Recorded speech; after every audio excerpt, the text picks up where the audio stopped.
Hello, good morning everyone. कैसे हैं आप सब लोग? आशा करती हूँ अच्छे होंगे। आप सबका स्वागत है सीमा रो एजुकेशनल क्लासेस में। आज हम आपके सामने लेकर आए हैं क्लास 9th का गद्य खंड का 6 लेसन यानी अध्याय 6। पाठ का नाम है निष्ठा मूर्ति कस्तूरबा और जिसे किसने लिखा है? काका कालेलकर ने। ठीक है, तो इसके कवि जो हैं काका कालेलकर हैं। तो सबसे पहले हम इनका जीवन परिचय देखेंगे काका कालेलकर का। ठीक है, हिंदी के अनन्य उपासक तथा उच्च कोटि के साहित्यकार काका कालेलकर का जन्म सन 1885 में महाराष्ट्र के सतारा जिले में हुआ था। इनका पूरा नाम दत्तात्रेय बालकृष्ण कालेलकर था। इनके पिता का नाम श्री बालकृष्ण कालेलकर था, जो कोषाधिकारी के पद पर कार्यरत थे। सन 1907 में स्नातक की उपाधि, स्नातक बीए को बोला जाता है, ठीक है, स्नातक की उपाधि प्राप्त करने के बाद ये क्रांतिकारियों के संपर्क में आए और देश व समाज सेवा के कार्यों में जुट गए। ये स्वतंत्रता सेनानी होने के कारण कई बार जेल गए। महात्मा गांधी के संपर्क में आने से इनका हिंदी प्रेम जागृत हुआ। महात्मा गांधी के संपर्क में आए अर्थात उनसे मिले, उसके बाद इन्हें हिंदी से प्रेम हो गया। इनकी मातृभाषा मराठी थी, क्योंकि इनकी जो मातृभाषा थी ये मराठी थी, और बाद में इन्हें हिंदी से भी प्रेम हो गया।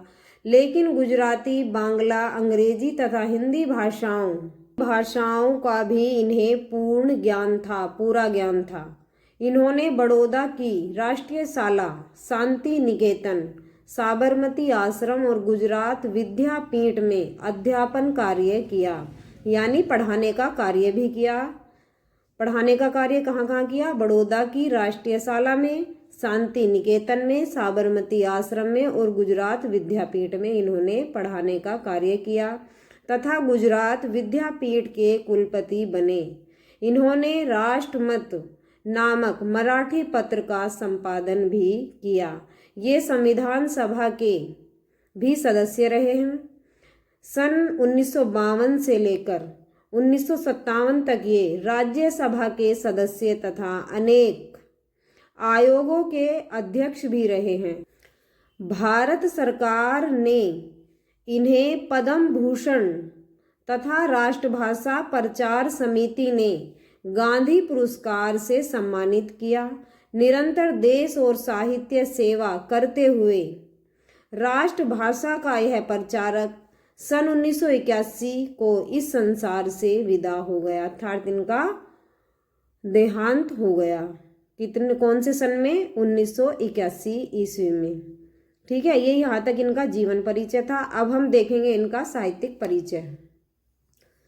साहित्यिक परिचय देखेंगे। काका कालेलकर ने मराठी भाषी होते हुए भी, यानी इनकी भाषा मराठी थी, मराठी भाषा होते हुए भी हिंदी के प्रचार प्रसार के प्रति जो योगदान दिया है वह हिंदी भाषियों के लिए आज भी प्रेरणा का स्रोत है। साधु स्वभाव से सदैव हिंदी की सेवा करने वाले काका कालेलकर ने दक्षिण व मुख्य रूप से गुजरात में हिंदी का प्रचार प्रसार किया। इन्होंने प्राचीन भारतीय संस्कृति, नीति, इतिहास, भूगोल के साथ साथ युगीन समस्याओं पर भी अपनी सशक्त लेखनी चलाई है, यानी इन सब चीज़ों के बारे में इन्होंने लिखा है। नीति के ऊपर भी लिखा है, इतिहास, भूगोल के साथ साथ युगीन समस्याओं पर भी अपनी सशक्त लेखनी चलाई है, यानी इनके ऊपर भी इन्होंने अपनी जो रचनाएं हैं की हैं। इनका हिंदी साहित्य निबंध, जीवनी, संस्मरण, यात्रा, व्रत आदि गद्य विधाओं के रूप में प्राप्त होता है। इन्होंने अपनी मौलिक रचनाओं से हिंदी साहित्य को समृद्ध बनाया एवं अपनी गुजराती मौलिक रचनाओं का हिंदी भाषा में अनुवाद भी किया है। जो इन्होंने रचनाएं गुजराती भाषा में लिखी थी उनका इन्होंने हिंदी भाषा में अनुवाद भी किया ताकि हिंदी भाषी लोग भी उन्हें पढ़ सकें। भारतीय संस्कृति के प्रति इनकी आस्था इनकी रचनाओं में विविध रूपों के माध्यम से प्रकट हुई है।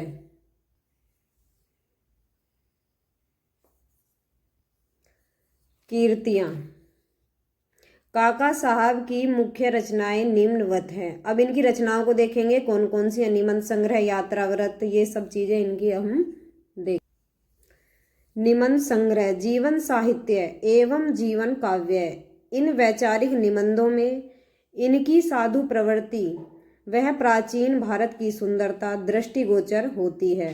साधु यानी सज्जन प्रवृत्ति और प्राचीन यानी पुराने समय के भारत की सुंदरता देखने को मिलती है।